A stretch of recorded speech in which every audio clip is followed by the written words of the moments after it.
माझं सौभाग्य भाग 35. विक्रांतच्या समजावण्यामुळे आता मधुराचा मूड रिफ्रेश झाला होता. परत पहिल्यासारखी वागत होती ती. म्हणजे कामात काही बदल नव्हता. सगळं आधीही तिलाच करायला लागायचं आणि आताही करायला लागणार होतं. पण विचारात बदल होता. मधुरा आईला संध्याकाळी शॉपिंगला जायला मनवत होती. नेहमी हे काम विक्रांत करायचा, पण आता तिचे प्रयत्न चालू होते. सोबत मावशी होत्याच जोडीला.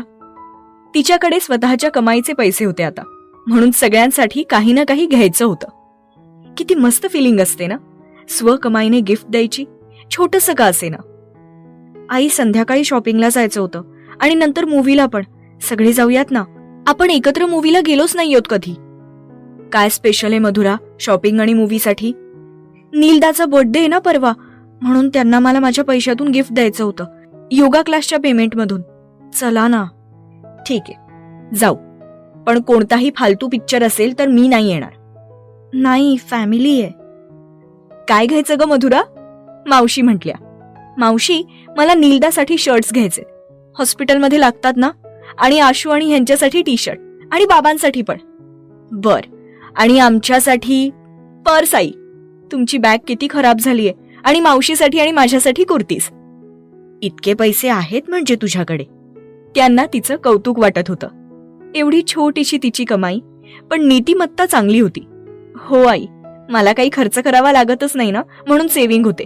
आपण लवकर जाऊ, नंतर परत हे येतील, मग जेवायला जाऊ आणि मग पिक्चरला. तू सगळं ठरवलंच आहेस तर मग काय बोलणार. जाऊयात. आम्हीही खूप दिवस झाले असं बाहेर शॉपिंगला गेलो नाहीये. त्यात सुनेच्या पैशात गिफ्ट मिळणार म्हटल्यावर नक्कीच चालेल. हो की नाही ग ताई? हो मग, गुणाची आमची सून. हा, आता कधीतरी काही खूळ येतं तिच्या डोक्यात, तेव्हा आमचा विकी तयारच असतो नीट करायला. राईट नलिनी? हो मग, बघितली ना मी हिची नौटंकी. 2 दिवस खूप हसायला येत होतं, पण म्हटलं बघू किती दिवस करेल. काय हो आई? मग काय वेडी, जरा कोणी काही बोलायची सोय नाही तुला.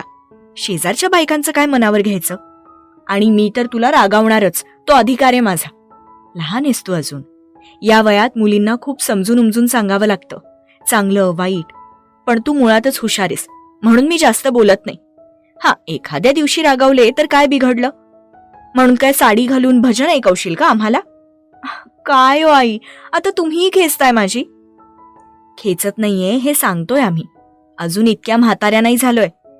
अगदी 70च्या, तेव्हा तर काय करशील देवच जाणे. सॉरी आई, सॉरी मावशी. तुला तो विकी कसा सांभाळतो तुम्हालाच माहिती बाई. नुसतं बच्चा बच्चा करत असतो. मावशी, तुम्ही पण आता माझी फिरकी घेताय ना. अगं ताई, या दोघांना मुलं झाली ना तरी विकीलाच बघावं लागेल जेवणाचं आणि बाकी सगळं. चुकून कोणी काही बोललं तर ही बसेल रुसून. ते बाळच म्हणेल, पहिलं मोठ्या बच्च्याचं बघा, मग माझ्याकडे वेळ मिळाला तर लक्ष द्या. आई, तुम्ही पण. ती लाजून रूम मध्ये जाते. मावशी आणि आई खळखळून हसत असतात. वेडी कुणीकडची. तुला सांगते ताई, हिला मी एका लग्नात बघितलं होतं. अनारकली ड्रेस घातला होता, लांब सडक केसांची वेणी, छोटेसे कानातले, जास्त भडक काहीच मेकअप नाही. नुकतंच 18 पूर्ण झालं होतं. एक बावळट मुलगी मला धडकली आणि मी पडणार तर मधुराने मला सावरलं होतं. नीट विचारपूस केली होती. तिचं ते मधाळ बोलणं खूपच मनाला भावलं होतं माझ्या. पण इतकी लहान मुलगी देतील का आपल्या पोराला, म्हणून काळजी वाटत होती. हिम्मत करून तिथेच लग्नातच मागणी घातली आणि तिच्या घरच्यांना आपलं स्थळ आवडलंही. आपल्या इथे सगळा सावळा गोंधळ. नशिबाने विकी तयार झाला लग्नाला. मधुरासारखी मुलगी हातची घालवायची नव्हती मला. जराशी आहे अल्लड, पण सगळं घर हँडल करते. आणि मेन म्हणजे आपली पोरं आपल्यापेक्षा हिचं जास्त ऐकतात. सगळीकडे असं बघायला नाही मिळत. हो ना, आता नील आशूला पण चांगल्या बायका मिळू देत. कोणाची दृष्ट नको लागायला आपल्या पोरांना. हो ना ताई, मी तर रोज देवाजवळ हेच मागणं मागते. चल आवरूयात, निघावं लागेल ना. येईलच ती आता, आई झालं का आवरून म्हणून. आई बोलल्यामुळे मधुरा जाम खुश होती. कधी एकदा विक्रांतला सांगते असं झालं होतं. तिने त्याला 2-3 कॉल्स केले, पण त्याने उचलला नाही, म्हणून तिने आवरायला घेतलं. तेवढ्यात त्याचा कॉल आला. बच्चा, काय झालं, तू ठीक आहेस ना? हाताची जळजळ होतीये का? अहो मी ठीक आहे, असंच बोलावंसं वाटत होतं म्हणून केला होता. बच्चा, मी घाबरलो होतो. सॉरी. It's okay. बोल ना जान, काय झालं असं की आमच्या राणी साहेबांना आम्ही घरी येईपर्यंत दम धरवत नव्हता? ती आई, मावशी आणि तिचं काय काय बोलणं झालं ते सगळं एक्सायटेड होऊन सांगते. मज्जा आहे बाबा एका मुलीची. मस्त. मी बोललो होतो ना तुला. मग माझी आई आहे, माझं दुःख तिला लगेच कळतं. कसलं हो? बायकोला सांभाळायचं, तिचं जेवणापासून सगळं बघायचं. पुढे गेल्यावर बेबी आणि तू, माझी खूप दमछाक होईल बच्चा. दोन्ही हातांनी तुम्हाला भरवावं लागेल. काय हो? पण तू टेन्शन घेऊ नकोस. बेबी झालं तरी सगळ्यात जास्त तुझेच लाड पुरवेन मी. So sweet. आहेस मी. लवकर या ना. सॉरी बच्चा, मला लेट होईल. नील आणि आशू येतील. मी डिनरपर्यंत येईन. प्लीज आता रागावू नकोस. तू माझी आहेस ना? आहे. ठीक आहे, ठेवते आता. आम्ही निघतोय. शोना, ते कबर्डमध्ये तुझे कार्ड्स आहेत. पासवर्ड तुला माहितीये. आशू येईलच तोवर. नको, आज मी माझ्या कमाईचं घेणार आहे. सगळ्यांना. ओ गुड, कीप इट अप. मलाही काहीतरी हवंय. हो घेणार ना, पण तुम्ही लवकर आलात तरच देणार. तू जेवणाची ऑर्डर देण्या अगोदर मी तिथे असेन. डन. मी वाट पाहतीये. सावकाश या. I miss you. I miss you too sweetheart. Bye. Bye. Love you. Love you Vikrant. तिघी जणी बाबांसोबत शॉपिंगला आल्या होत्या. बाबा ह्यांना वैतागून एका ठिकाणी बसले होते. सगळ्यांची शॉपिंग झाली होती. आशू आणि नीलचा बदला घेण्यासाठी तिने काही मजेदार वस्तूही घेतल्या होत्या. आता फक्त नीलसाठी शर्ट राहिला होता. खूप बघितले, पण त्याला जसे आवडतात तसा मिळत नव्हता. शेवटी एक आवडला. ती आईला दाखवत होती. आई, हा कसा आहे? नील त्याला सूट होईल ना आणि आवडेल पण. हो. ती बघेपर्यंत एका मुलीने तिच्या हातातून तो हिसकावून घेतला. सॉरी, ते आम्ही घेतोय. बट मी इथून घेतलाय आणि तेव्हा तुम्ही इथे नव्हतात. हो, तेव्हा नव्हता आवडला, पण आता हाच हवाय. तुला नव्हता आवडला ना, तू टाकून गेलीस. आता हा आम्ही घेतलाय तर तो आमचा झालाय. काय हो सेल्समन? हो मॅम, हा यांनी घेतलाय. बट तुम्ही घ्या ना दुसरा. मला हा हवाय. तुला समजत नाही का? काही मॅनर्स नाहीयेत का? सांगितलं ना एकदा हा मला हवाय तर मला पाहिजे. ओ काकू, पण मोठ्यांची वाद घालायला शिकवलंय वाटतं घरच्यांनी. हे बघा प्लीज. आई, शांत व्हा ना. त्यांना हवा असेल तर देऊन टाकू ना, मी दुसरा बघेन. आईंना चिडलेलं बघून मधुरा घाबरली होती. अगं पण मधुरा, प्लीज ना, मी बघते. ह्याच्यातून दुसरा दाखवा. हो मॅम. ह्याला म्हणतात संस्कार, जे तुझ्यात दिसत नाहीयेत. आई त्या मुलीला म्हणतात. मधुरा दुसरा शर्ट पसंत करते. सांगितल्यासारखं सगळ्याचं पेमेंट करते. आशू आणि नील आधीच येऊन थांबले होते. सगळे डिनरसाठी विक्रांतचा वेट करत होते. त्याला यायला अजून वेळ लागणार होता. सगळ्यांनी ऑर्डर दिली, पण मधुराने सोडून. आशू तिची खेचत होता. सगळे त्यांना हसत होते. बच्चा कुठे? विक्रांतने आल्या आल्या विचारलं. ती गेली रागाने घरी नील सोबत. आशू म्हटला. का? काय झालं? तूच काहीतरी केलं असशील ना आशू? मी? तुला नेहमी मीच दिसतो का रे? अरे तुझी तुफान मेल मला त्रास देत असते, ते नाही दिसत तुला? बघ मावशी, बायको आली की भावाला विसरला हा. तू पण काही कमी नाही आहेस आशू. शटअप. मी तिला कॉल करतो, वेट. फोन इथेच राहिलाय तिचा. आशू, ती आज परत रडली ना तुझ्यामुळे तर मी सोडणार नाही तुला. ओए फायटर, कंट्रोल मार. तेवढ्यात मधुरा आणि नील मागून हसत बाहेर आली. विक्रांतनी ती आल्याबरोबर तिला जवळ घेतलं.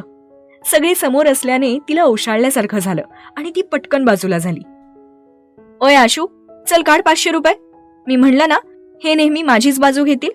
प्रॉमिस केलंय तसं त्यांनी मला. घे बाई, जगा वेगळ्यात तुम्ही दोघं. हा तर भावाच्या नावाला कलंक आहे. बायको पुढे काही दिसतच नाही आला. ए आशू, ब्रेक मार आणि काय चाललंय ते सांग मला.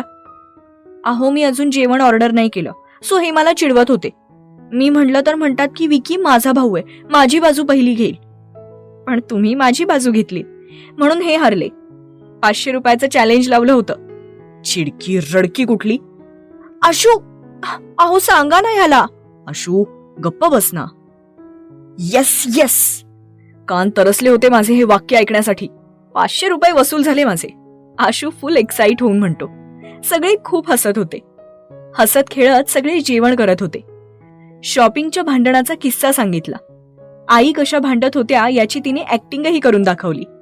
तिच्या एक्सप्रेशन्सवर आई आणि मावशी पोट धरून हसत होत्या. जेवण झाल्यावर नील पे करत होता. तर मधुराने मी पैसे पे करते असं सांगितलं. दोघांच्या वादात विक्रांतने तिला पे करू दे असा नीलला डोळ्यांनीच इशारा दिला. खूपच खुश होती ती. सगळे एका कारमध्ये घरी गेले आणि विक्रांत आणि मधुरा विक्रांतच्या कारमध्ये. विक्रांत तिला एका हाताने जवळ घेऊन दुसऱ्या हाताने ड्राईव्ह करत होता. तिला स्वावलंबी बनवायच्या प्रयत्नात तो एक टप्पा वर चढला होता. आता तिचं करिअर गोल तिला शोधायला मदत करायची होती त्याला. लेट नाईट मूव्ही सगळ्यांनी एन्जॉय केला. आशूने सगळ्यात मागे रिक्लायनर बुक केले होते, जेणेकरून आई बाबा आणि मावशीला त्रास नको. लाईट्स ऑफ झाल्यावर विक्रांतने कोणाचंही लक्ष नसताना तिला लिप्सवर किस केलं. ती तर आश्चर्यचकितच झाली होती. किस करून झाल्यावर तिच्या बाजूला सरकून त्याने तिला जवळ घेतलं. ती डोळे उघडझाप करत त्याच्याकडे बघतच राहिली. हे माझ्या विशलिस्टमध्ये होतं बच्चा. तीही लाजून त्याच्या खांद्यावर डोकं ठेवून मूव्ही एन्जॉय करत होती. त्याला असले रोमॅन्टिक पिक्चर बोर वाटायचे, पण आता तिच्यासाठी तो गप्प होता. उगाच तिला त्रास देत होता. चिडली की भारी वाटायचा ना त्याला.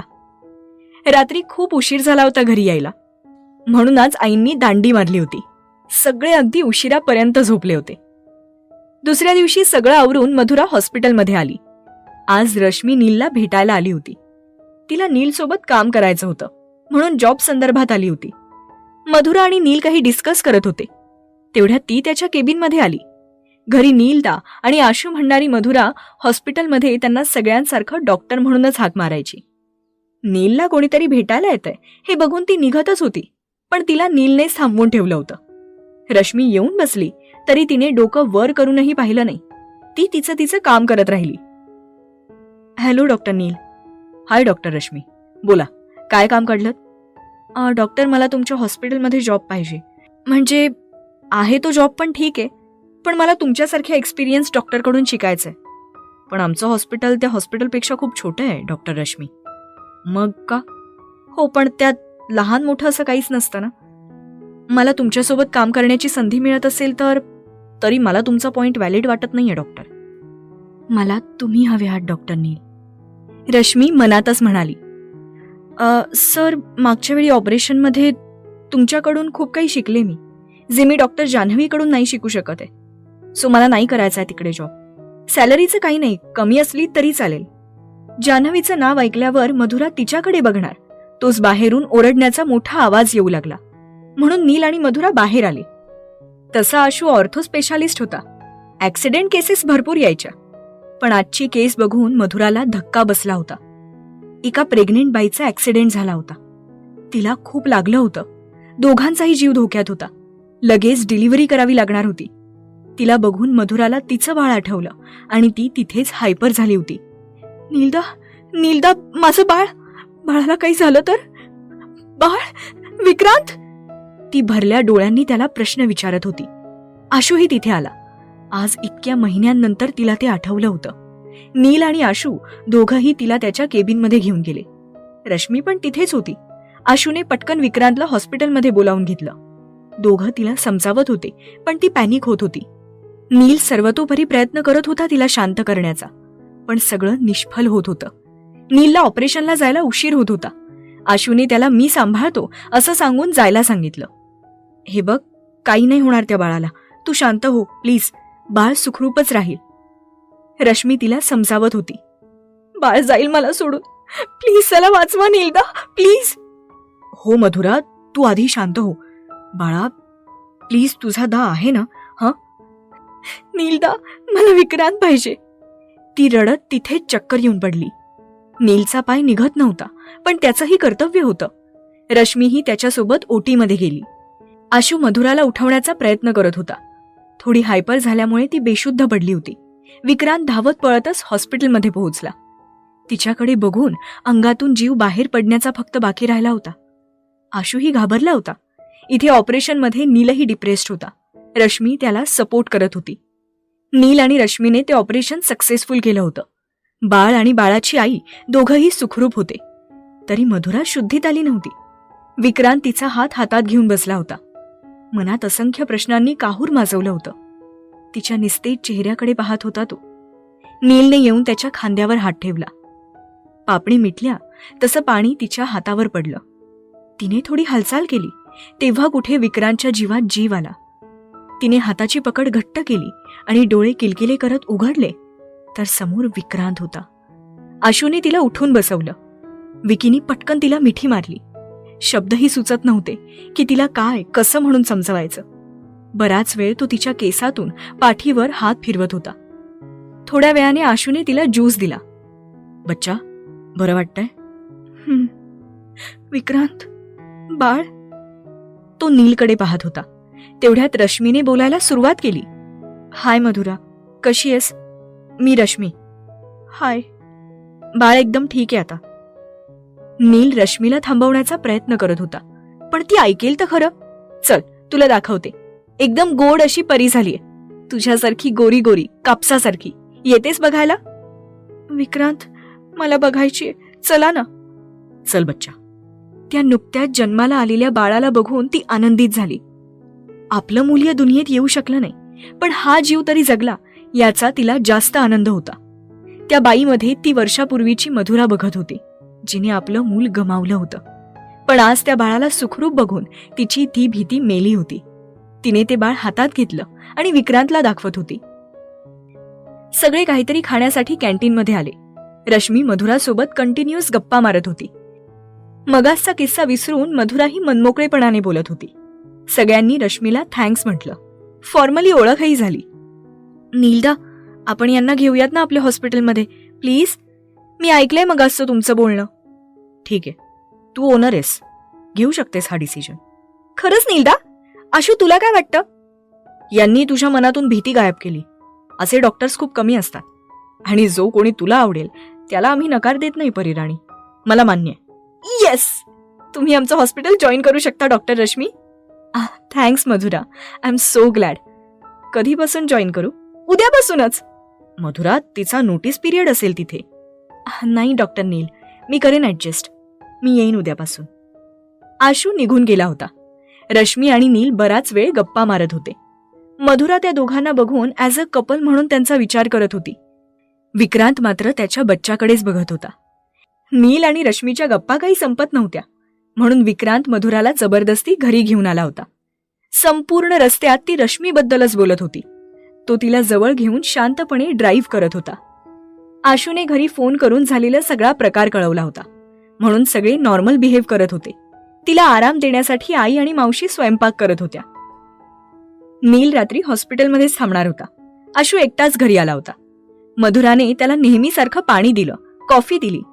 2 सिप घेतल्यावर तो जोरात किंचाळला. आवाज ऐकून सगळे बाहेर आले. मधुरा एकटीच हसत होती. त्यांनी रागाने तिच्याकडे पाहिलं आणि कॉफीमधून खोटं खोटं झुरळ बाहेर काढलं. ती अजूनही हसत होती. आता सगळेजण त्याला हसायला लागले. आशू भाऊजी, कसा वाटला बदला? ती आधीच विक्रांतच्या मागे लपली होती. मला काल पालीची भीती दाखवली होती ना? हा? दोन्ही भुवया उंचावून ती गमतीदारपणे त्याला विचारत होती. तिची ही करामत बघून त्यालाही आपलं हसू आवरेना. काही वेळापूर्वीची ती आणि आत्ताची ही बरीच सावरली होती. जेवताना तिने रश्मीबद्दल सगळ्यांना सांगितलं आणि तिला ती नीलदासाठी योग्य वाटते हेही सांगितलं. पोरींच्या पोटात काही राहील तर खरं. आणि सगळ्यांना रश्मीला भेटवण्यासाठी तिने उद्या नीलच्या बर्थडे पार्टीला बोलवण्याचं ठरवलं.